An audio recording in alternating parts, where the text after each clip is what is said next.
한국이 극초음속을 독자 개발했다고요?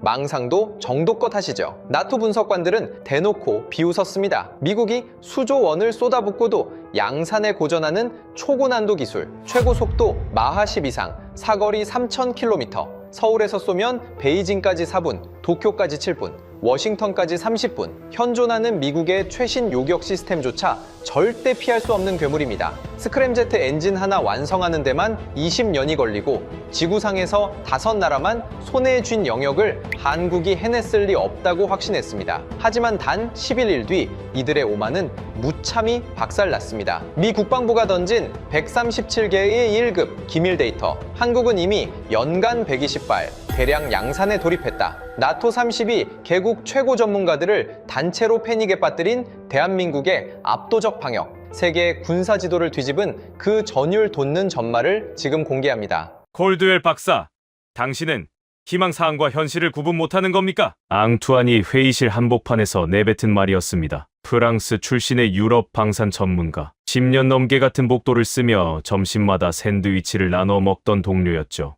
그 사람 입에서 그런 말이 나올 줄은 상상도 못했습니다. 제 이름은 네이선 콜드웰, 53세, 미국 국적, 벨기에 브뤼셀 나토 본부, 7층 전략 분석실에서 26년째 근무하고 있는 미사일 방어 전담 수석 분석관입니다. 미 국방부 산하첨단연구계획국 다르파에서 10년간 극초음속 무기 연구에 직접 참여했고요. 러시아가 우크라이나전에서 킨잘 극초음속 미사일을 처음 실전 투입했을 때 나토의 긴급 대응 전략을 수립한 것도 접니다. 동료들은 저를 걸어다니는 미사일 백과사전이라고 불렀어요. 지구상에 존재하는 탄도미사일과 순항미사일의 사거리, 중량, 유도 방식이 전부 제 머릿속에 들어 있었으니까요. 그런 제가 32개국 대표 앞에서 개망신을 당한 겁니다. 그날은 제가 2주 동안 밤을 새워 완성한 50페이지짜리 분석 보고서를 발표하는 자리였습니다. 제목은 이랬죠. 대한민국 극초음속 미사일,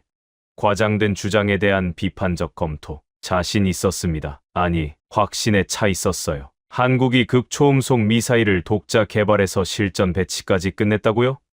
말이 됩니까? 스크램제트 엔진 하나 완성하는 데만 최소 20년이 걸립니다. 연소실 내부 온도가 2000도를 넘기면 일반 금속은 그냥 녹아내려요. 특수 세라믹과 탄소 복합재로 엔진을 새로 설계해야 하는데 이 소재 기술만 해도 10년 이상 매달려야 하는 초고난도 분야입니다. 거기에 마하 5 이상 속도에서 안정적으로 점화되는 초음속 연소 램제트까지 전 세계에서 5나라만 보유한 기술이에요. 저는 연단에 서서 또박또박 말했습니다. 한국의 개발 기간은 기술적 상식에 비추어 지나치게 짧습니다. 데이터가 공개된 적도 없고 양산 능력을 입증할 증거도 불충분합니다. 결론적으로 이 주장은 과대 포장된 것으로 판단되며 나토의 전략 수정은 불필요합니다. 발표를 마치고 자리에 앉았을 때 가슴 속에 안도감이 퍼졌습니다. 내 분석이 맞아. 한국이 이걸 해냈을 리가 없어. 26년간 미사일만 파온 내 눈이 틀릴 리 없다고요. 그런데 30분도 안 돼서 제 이메일함이 폭발했습니다. 미 국방부 정보국장 명의의 메일. 거기에 CIA 검증 도장, NSA 확인 마크까지 찍힌 첨부 파일이 137개. 본문은 딱 3줄이었어요.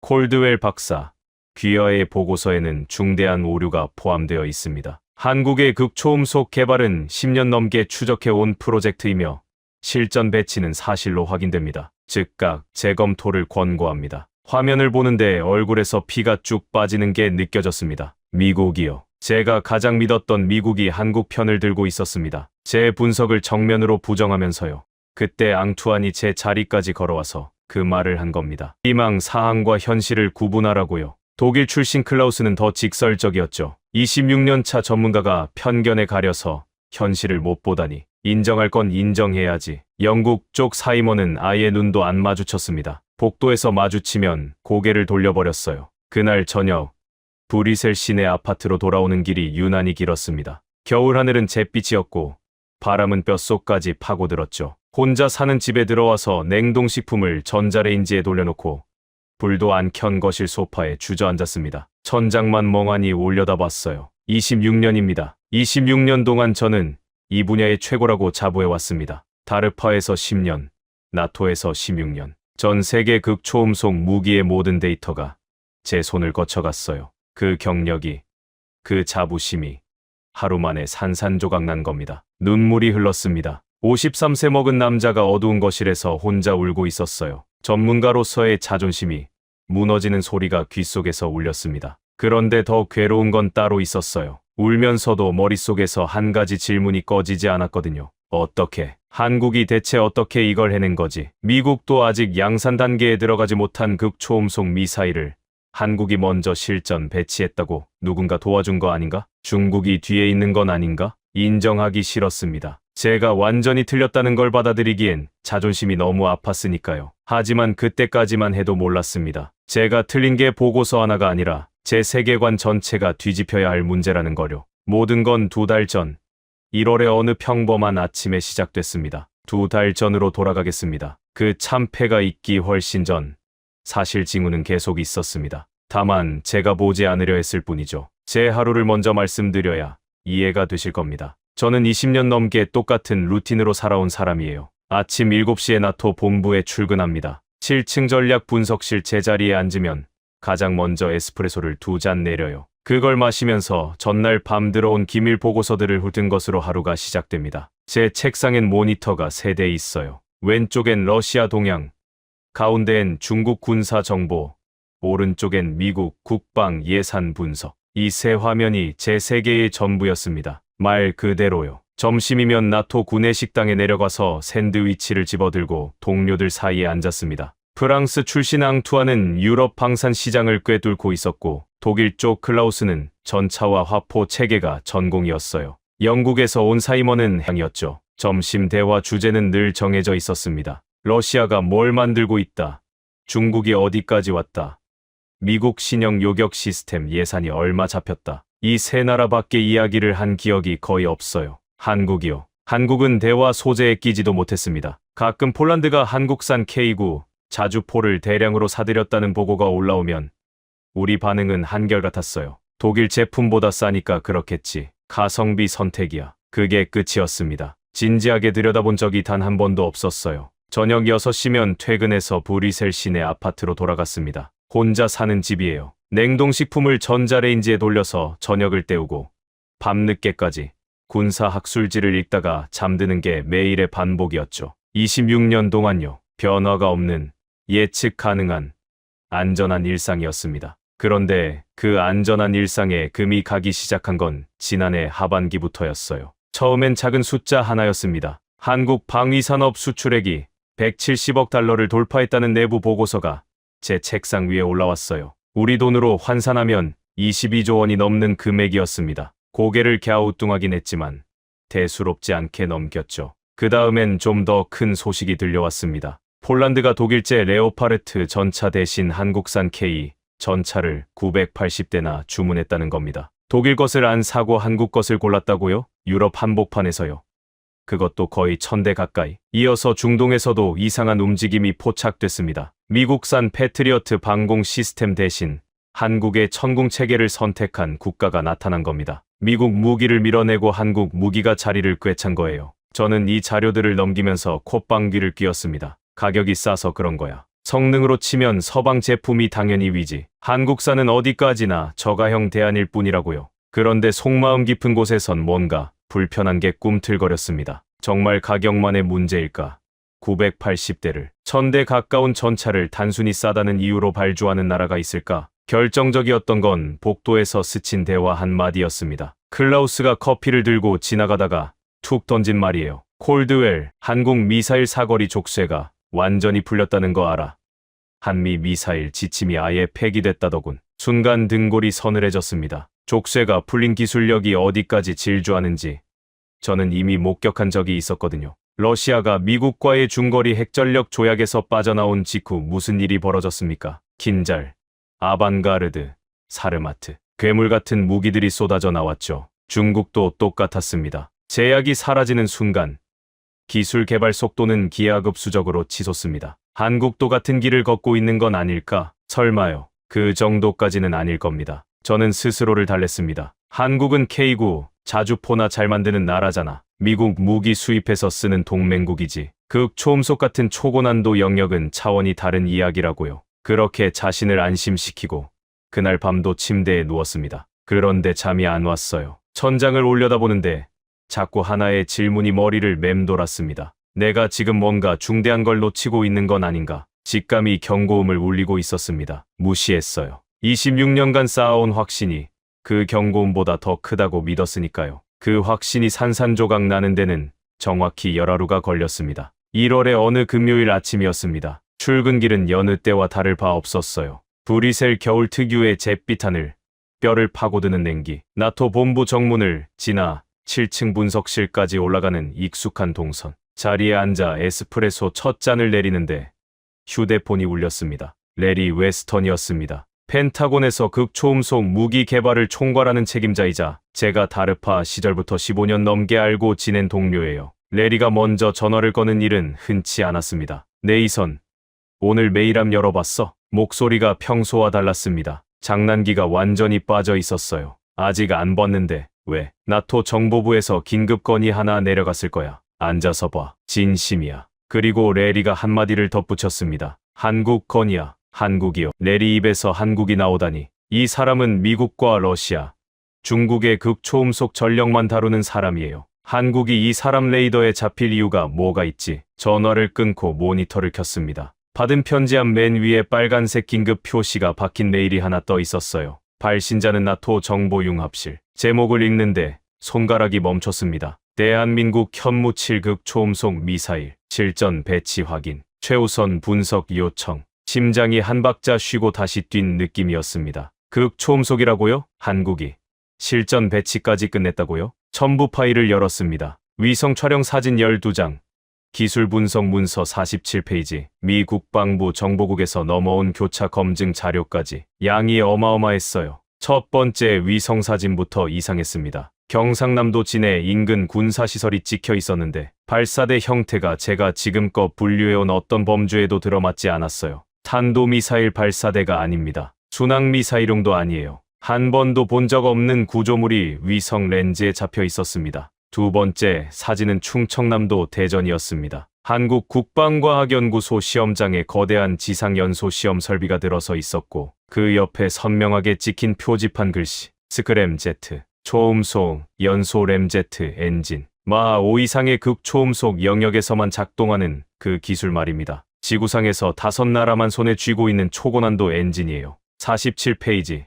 기술 문서를 넘기기 시작했습니다. 스크램제트 지상 연소 시험 성공. 마하 7 비행체 개발 완료. 활강체 기동 검증 완료. 실전 배치 진행 중. 타임라인이 빈틈없이 적혀 있었어요. 실험실 수준이 아니었습니다. 단계마다 검증 데이터가 붙어 있었고 미국 측 위성 추적 기록과도 일치했습니다. 마지막 페이지에 적힌 성능 재원을 읽는 순간 저는 의자에서 벌떡 일어났습니다. 최고 속도 마하 10 이상, 사거리 3000km 이상, 종말 단계 불규칙 기동 능력 보유, 연간 생산 가능 수량 100발 이상. 이 숫자들이 의미하는 바를 제가 모를 리 없었습니다. 서울에서 쏘면 베이징까지 9분, 도쿄까지 7분, 블라디보스토크까지 12분. 전술 무기가 아닙니다. 이건 G예요. 그리고 가장 소름 끼치는 부분은 따로 있었습니다. 요격이 불가능하다는 겁니다. 사드 체계는 포물선 궤도의 탄도미사일을 잡도록 설계됐고 패트리어트는 일정 고도로 접근하는 순항미사일을 상대합니다. 극초음속 활강체는 그 어느 쪽도 아니에요. 대기권 상층부에서 물수제비 뜨듯 튕기면서 날아옵니다. 레이더에 잡히는 순간과 실제 위치가 완전히 다릅니다. 요격 미사일을 쏘면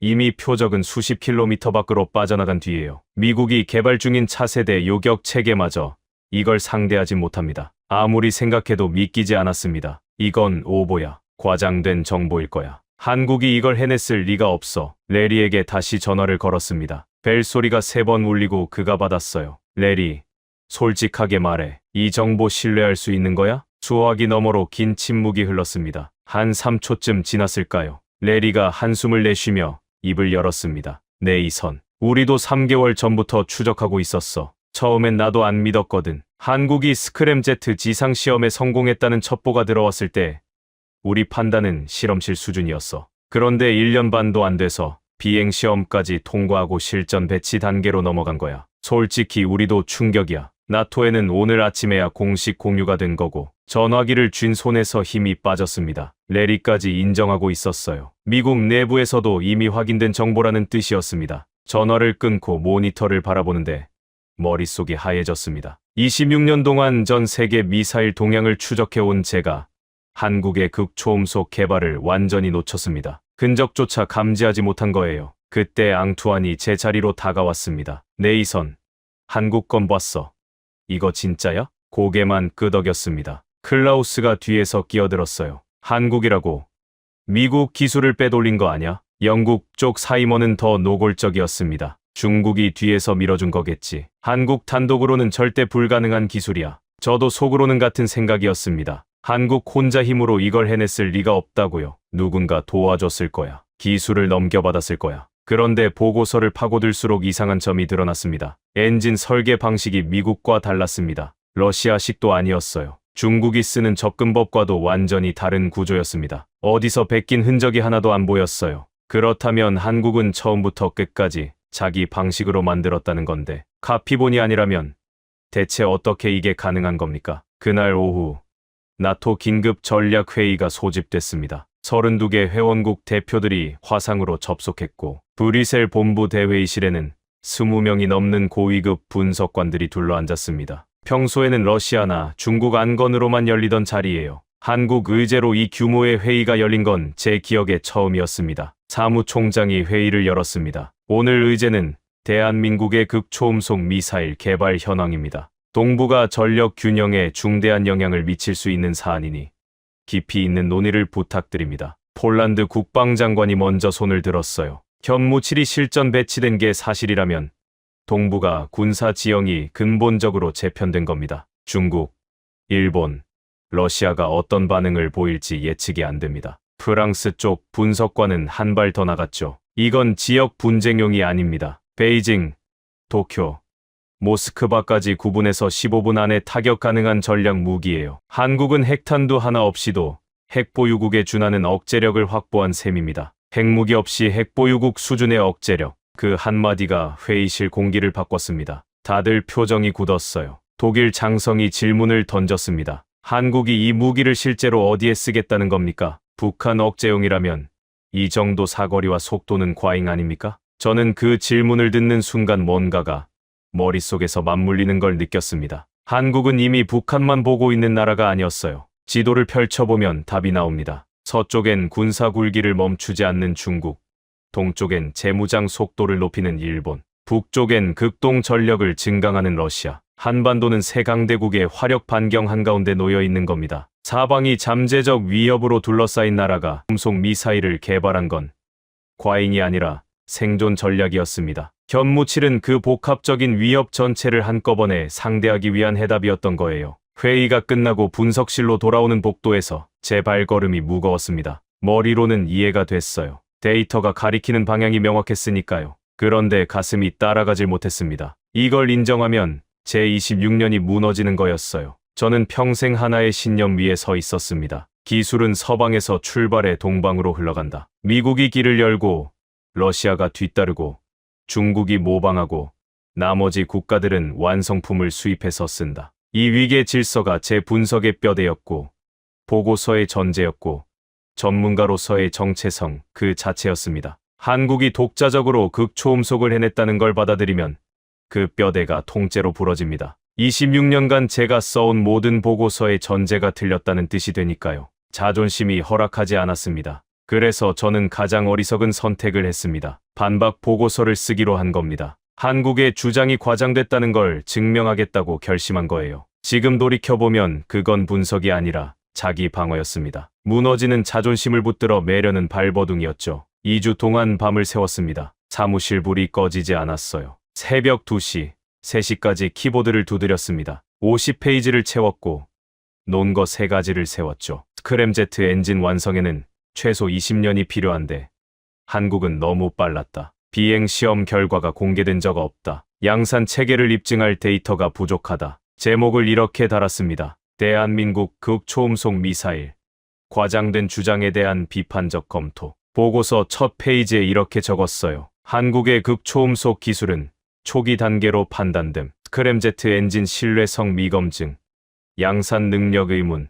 나토 전략 수정은 시기상조. 그때 저는 몰랐습니다. 이 보고서가 제 커리어에서 가장 부끄러운 문서가 될 거라는 거요. 그리고 32개국 앞에서 발표한 그날, 여러분은 이미 아시죠? 미 국방부에 137개 첨부 파일이 쏟아졌고 동료들이 등을 돌렸고 저는 어두운 아파트 거실에서 혼자 울고 있었습니다. 바닥이었습니다. 26년 경력의 최저점이었어요. 그런데 바닥을 치고 나니까 이상하게 한 가지 질문만 또렷해졌습니다. 동료들의 조롱도, 미 국방부의 반박도, 제 자존심이 산산조각 난 것도 다 한쪽으로 밀려나고 딱 하나만 남았어요. 한국은 진짜 혼자 힘으로 이걸 해낸 건가? 미국 기술을 빼간 것도 아니고 중국이 뒤를 봐준 것도 아니라면 대체 어떤 사람들이 어떤 과정을 거쳐서 이 괴물을 만들어낸 거지? 참패로부터 닷새가 지났을 때 예상치 못한 사람이 손을 내밀었습니다. 참패 이후 닷새 동안 저는 사무실에서 유령처럼 지냈습니다.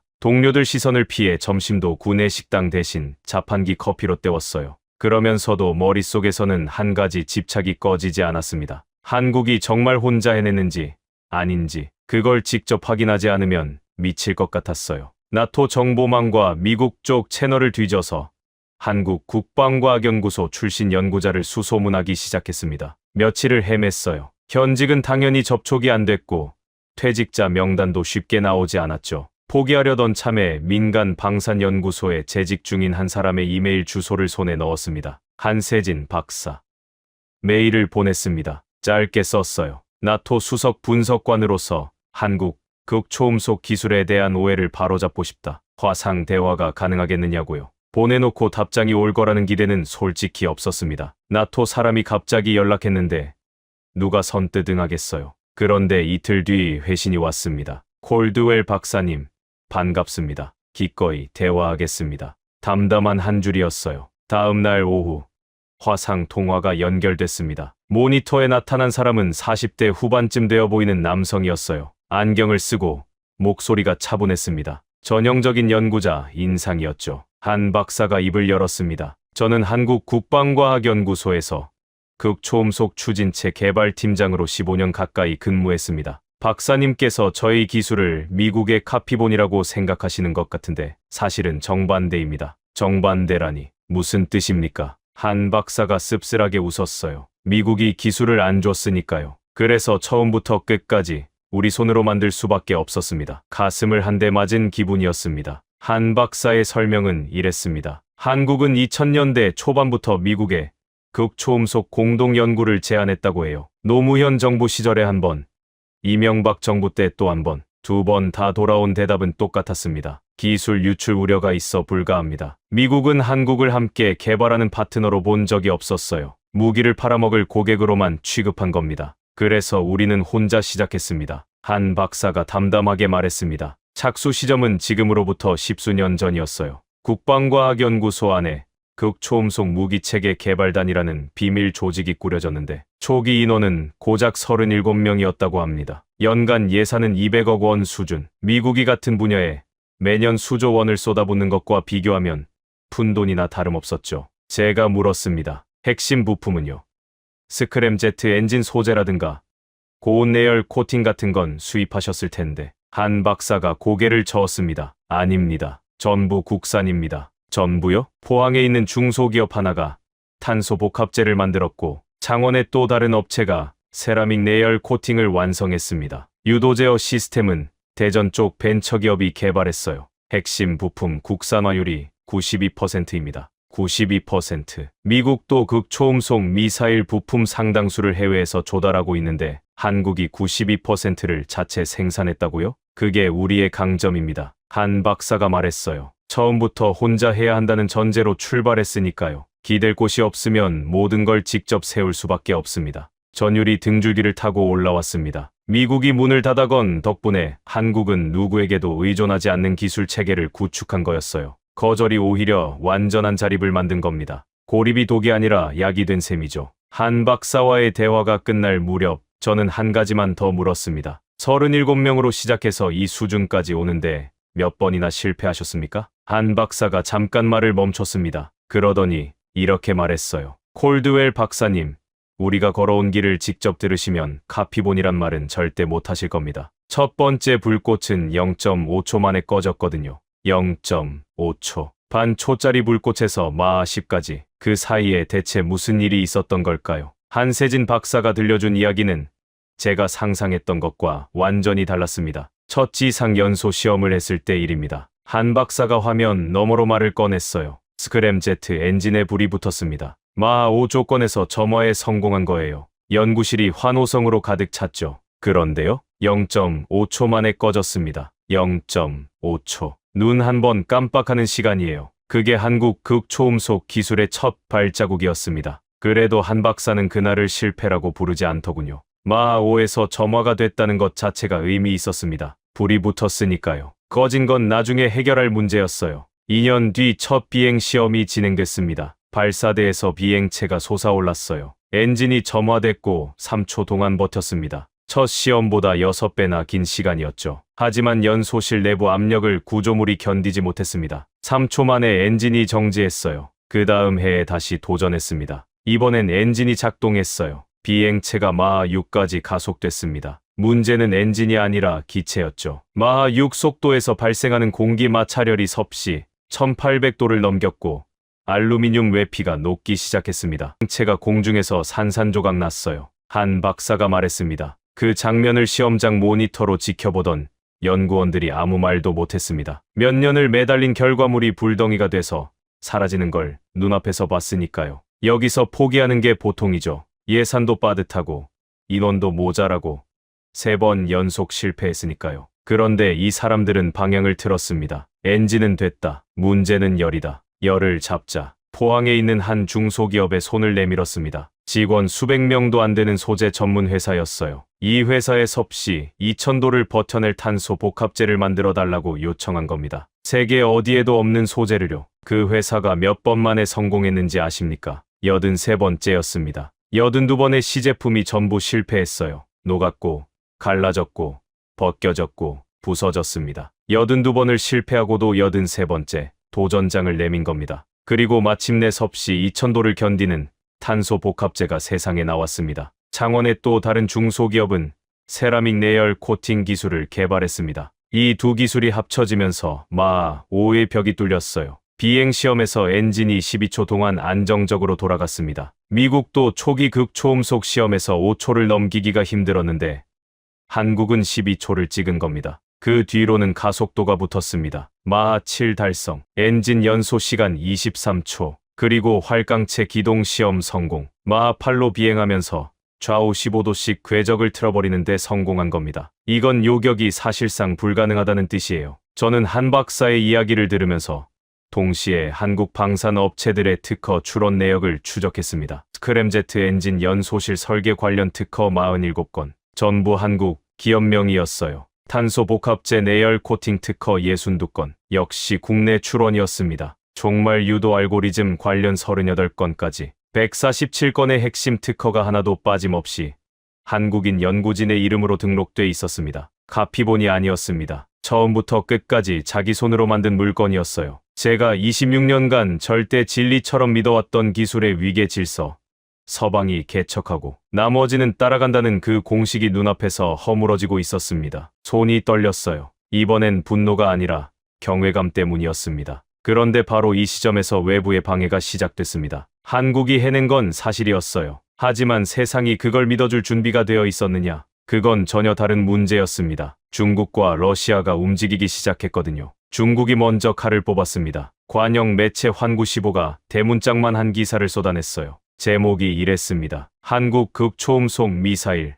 과대 포장된 프로토타입에 불과. 기사 내용은 노골적이었죠. 한국이 주장하는 현무칠은 실험실 수준의 시제품일 뿐이다. 양산 능력도 없고 신뢰성 검증도 안 됐다. 한국 정부의 허풍에 세계가 속아 넘어가고 있다. 러시아도 가세했습니다. 타스 통신이 러시아 국방분석가의 인터뷰를 실었어요. 현무칠은 선전용 무기다. 우리의 킨잘이나 아반가르드와 같은 선상에 놓는 것 자체가 우스운 일이다. 여기까지는 예상할 수 있었습니다. 중국과 러시아가 한국 무기를 깎아내리는 건 당연한 전략이니까요. 문제는 나토 내부였어요. 분위기가 다시 흔들리기 시작했습니다. 나토 전략회의에서 클라우스가 손을 들었어요. 우리가 한국을 과대평가하고 있는 건 아닙니까? 중국과 러시아 전문가들 이야기도 일리는 있어 보입니다. 사이먼도 거들었죠. 한국이 시제품 몇 발 쏜 걸 실전 배치라고 포장했을 가능성을 배제할 수 없습니다. 좀 더 신중해야 합니다. 나토가 다시 의심 쪽으로 기울고 있었습니다. 저는 궁지에 몰렸어요. 2달 전에는 한국을 깎아내리다 망신당했고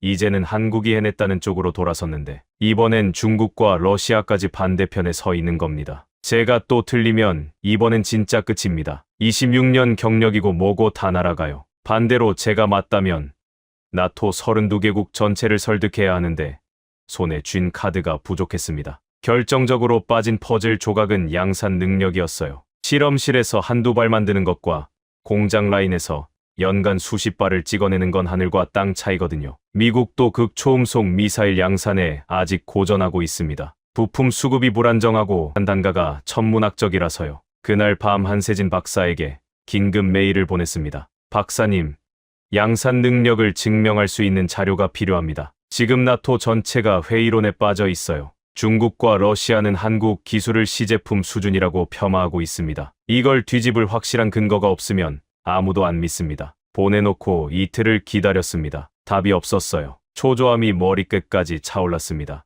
혹시 제가 너무 무리한 요청을 한 건 아닌가? 아무리 퇴직했어도 군사 기밀에 해당하는 정보를 외국인한테 넘기는 건 위험할 테니까요. 48시간이 지난 월요일 아침 출근해서 메일함을 여는데 한 박사의 회신이 떠 있었습니다. 본문은 짧았어요. 콜드웰 박사님, 보내드립니다. 이게 우리의 현실입니다. 첨부 파일 숫자를 보고 눈을 의심했습니다. 127개.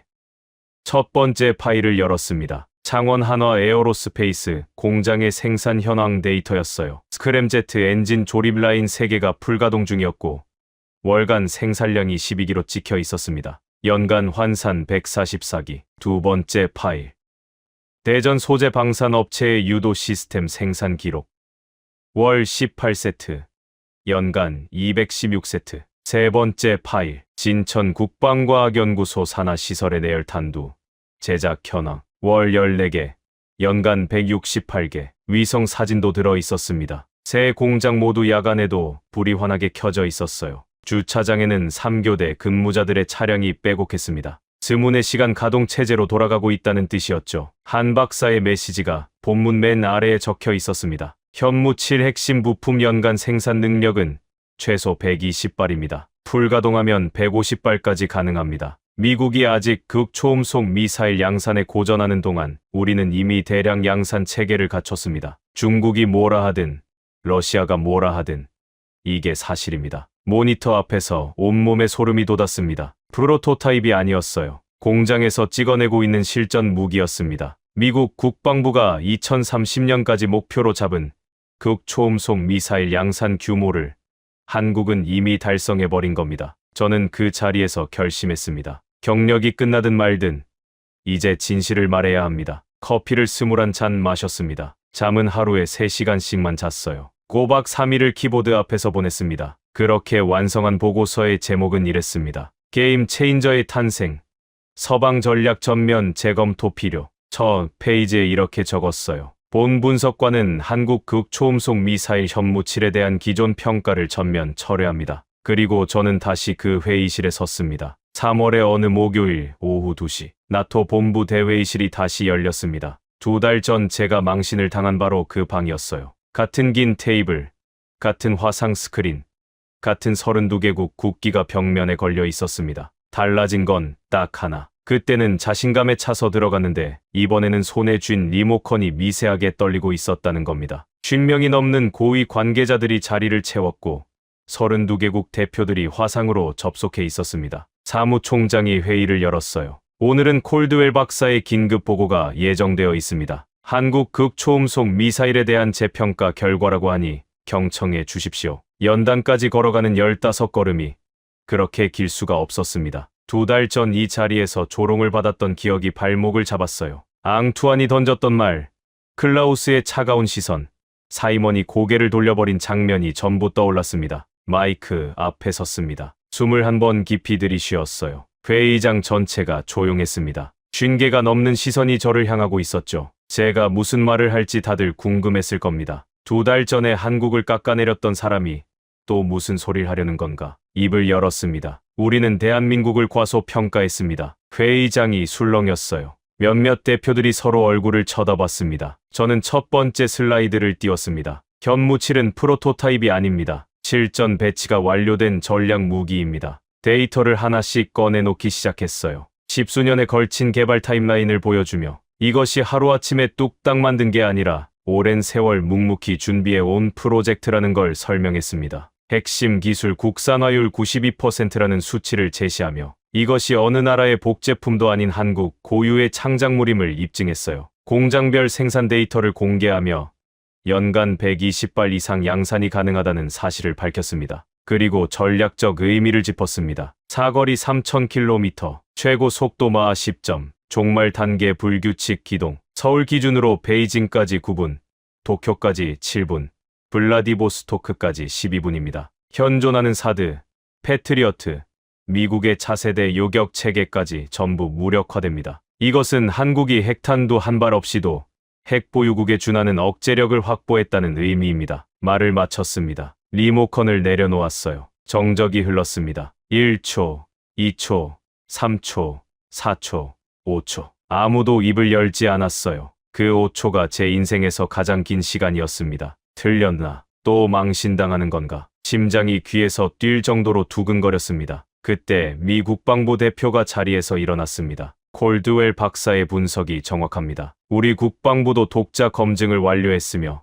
동일한 결론에 도달했습니다. 한국은 우리가 인정해야 할 극초음속 강국입니다. 프랑스 대표가 고개를 끄덕이며 말했어요. 유럽 안보에도 중요한 시사점입니다. 한국과의 방위산업 협력을 강화해야 합니다. 그 순간 회의장 여기저기서 박수가 터져 나왔습니다. 동료들이 제게 다가왔어요. 클라우스가 악수를 청하며 말했습니다. 네이선, 자네가 옳았어. 용기 있는 분석이었네. 2달 전 편견에 눈이 멀었다고 쏘아붙였던 바로 그 사람이에요. 앙투안도 어깨를 두드렸습니다. 사이먼은 멀리서 고개를 숙여 인사했어요. 복도에서 눈도 안 마주치던 그 사이먼이요. 저는 연단 위에 선 채로 눈에서 뜨거운 게 흘러내리는 걸 느꼈습니다. 2달 전에도 울었습니다. 어두운 거실에서 혼자 자존심이 부서지는 소리를 들으면서요. 그런데 이날의 눈물은 달랐어요. 53년 인생에서 처음으로 제 편견과 정면으로 싸워 이긴 순간이었습니다. 26년 동안 저를 가두고 있던 벽을 제 손으로 부순 거예요. 하지만 진짜 변화는 이 회의실 바깥에서 벌어지고 있었습니다. 보고서가 공개되자마자 유럽 전역에 충격파가 번졌습니다. 가장 먼저 움직인 건 폴란드였어요. 나토 발표 사흘 만에 국방부가 긴급 성명을 냈습니다. 한국 현무 시리즈 미사일 도입을 적극 검토하고 있으며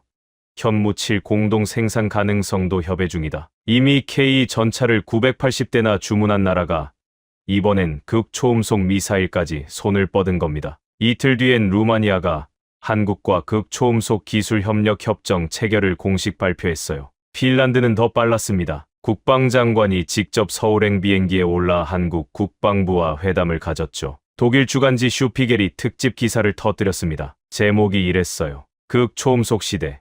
한국이 유럽을 지킬 수 있을까? 기사 첫 줄이 제 가슴에 꽂혔습니다. 냉전 종식 이후 30년간 유럽은 미국산 무기에 기대어 살아왔다. 하지만 이제 새로운 선택지가 나타났다. 대한민국이다. 저는 CNN과 BBC 인터뷰 요청을 연달아 받았습니다. CNN 앵커가 물었어요. 콜드웰 박사님, 한국 미사일이 정말 세계 군사 균형을 바꿨다고 보십니까? 망설임 없이 답했습니다. 그렇습니다. 한국은 미국, 러시아, 중국에 이어 네 번째 극초음속 강국이 됐습니다. 단순히 무기 하나를 개발한 게 아닙니다. 기술 종속국에서 기술 선도국으로 올라섰다는 선언입니다. 중국과 러시아는 한국을 폄하하고 있는데요. 두려워서 그러는 겁니다. 진짜 위협은 절대 무시당하지 않습니다. 중국의 속내는 금세 드러났어요. 국방부가 긴급 브리핑을 열고 이렇게 말했습니다. 한국의 미사일 개발 동향을 예의주시하고 있다. 영내 군비 경쟁을 유발하는 행위는 자제돼야 한다. 겉으로는 경고였지만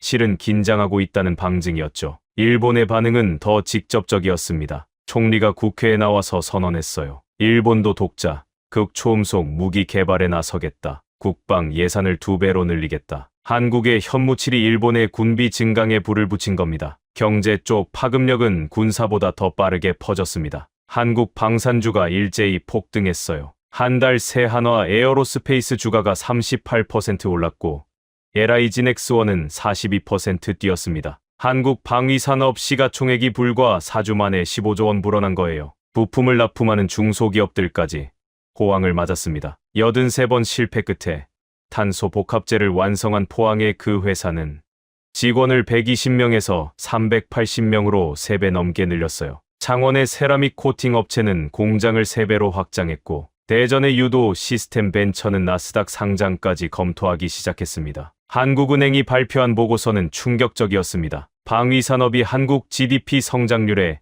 0.8%포인트를 기여했다는 거예요. 반도체, 자동차에 이어 세 번째 수출 효자 산업으로 올라선 겁니다. 5월에는 사우디아라비아 왕세자가 서울을 직접 찾아왔습니다. 극초음속 공동개발 협정을 체결했는데 계약 규모만 80억 달러. 우리 돈 10조 원이 넘는 금액이었어요. 6월엔 호주가 한국 전문가 파견을 요청해왔고 7월엔 캐나다가 북극 방어 협력 협정을 들고 왔습니다. 러시아 극초음속 미사일에 대응하려면 한국 기술이 필요하다는 거였죠. 그런데 이 모든 변화 중에서 가장 상징적인 장면이 있었습니다. 8월 미국 국방장관이 서울을 방문했습니다. 한국 국방장관과 나란히 선 공동 기자회견에서 미국 측이 이렇게 말했습니다. 한국과 극초음속 기술 공동 연구를 제안합니다. 양국의 역량을 결합하면 더 강력한 억제력을 구축할 수 있습니다. 20년 전을 기억하십니까? 한국이 미국에 함께 연구하자고 손을 내밀었을 때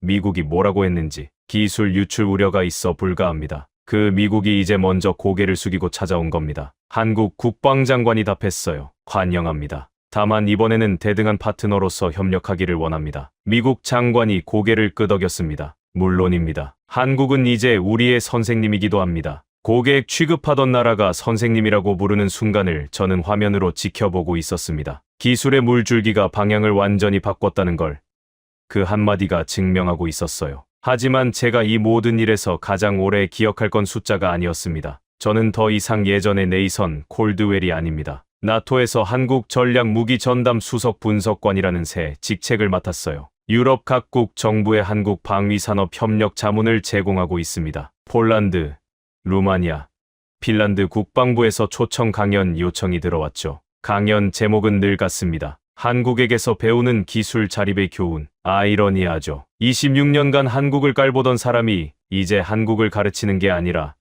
한국에게서 배우고 있으니까요. 매달 서울을 찾아가 한국 연구진들과 만납니다. 그들의 개발 방식, 실패를 다루는 태도, 후배를 키우는 시스템을 공부하고 있어요. 그러면서 하나 깨달은 게 있습니다. 한국의 진짜 무기는 미사일이 아니었어요. 사람이었습니다. 83번 실패하고 84번째 탄소 복합재를 완성한 포항의 그 개발자가 저한테 이런 말을 했습니다. 84번째 됐으니까 앞에 83번이 필요했던 거 아닙니까? 1년에 200일을 연구소에서 먹고 잔 엔지니어는 이렇게 말했어요. 우리 아이들이 안전한 나라에서 자라게 하려고요. 그게 이유의 전부입니다. 한세진 박사는 제가 마지막으로 물었을 때 이렇게 답했습니다. 포기하는 건 쉽습니다. 하지만 우리 윗세대를 보세요. 전쟁 폐허 속에서 포기하지 않은 사람들이잖아요. 우리는 그 정신을 잇는 것뿐입니다. 이 말들을 듣는 순간 제가 왜 한국을 과소평가했는지 그리고 한국이 왜 성공할 수밖에 없었는지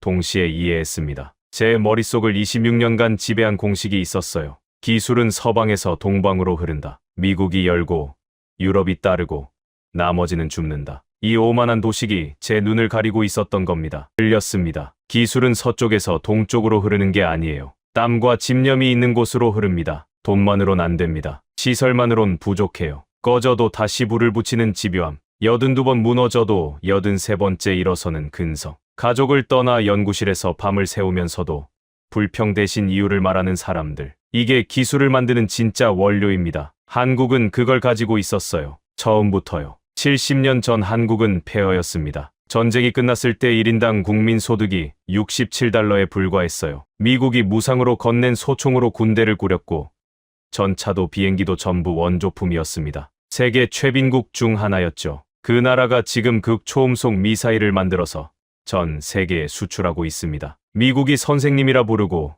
유럽이 줄을 서고 중동 왕세자가 직접 찾아오는 나라가 됐어요. 기적이라고요?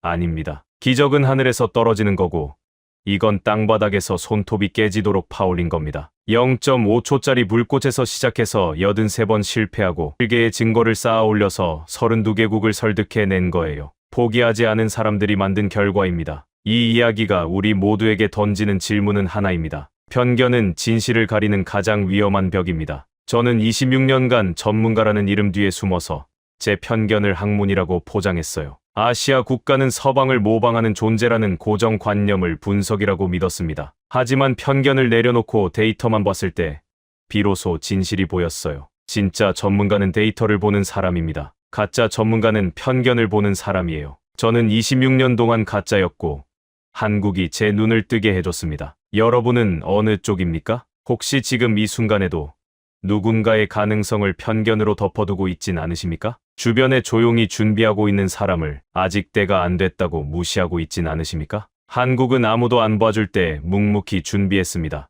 그리고 세상이 눈을 떴을 때 이미 거기 서 있었어요. 호라 자부하던 전문가의 눈을 뜨게 한 건 화려한 무기가 아니라 83번 실패하고도 84번째 일어선 사람들이었습니다. 여러분도 지금 조용히 준비하고 계신 거 아닙니까? 아무도 안 봐줘도 묵묵히 자기 자리를 지키고 계신 거 아닙니까? 그 땀방울이 언젠가 세상을 뒤집습니다. 한국이 그걸 증명했으니까요. 이 이야기가 가슴에 남으셨다면 댓글에 83번이라고 남겨주세요. 같은 마음을 가진 분들이 얼마나 되는지 함께 확인해 봅시다. 구독과 좋아요, 주변에 공유까지 해주시면 더 깊은 이야기로 다시 찾아오겠습니다. 감사합니다.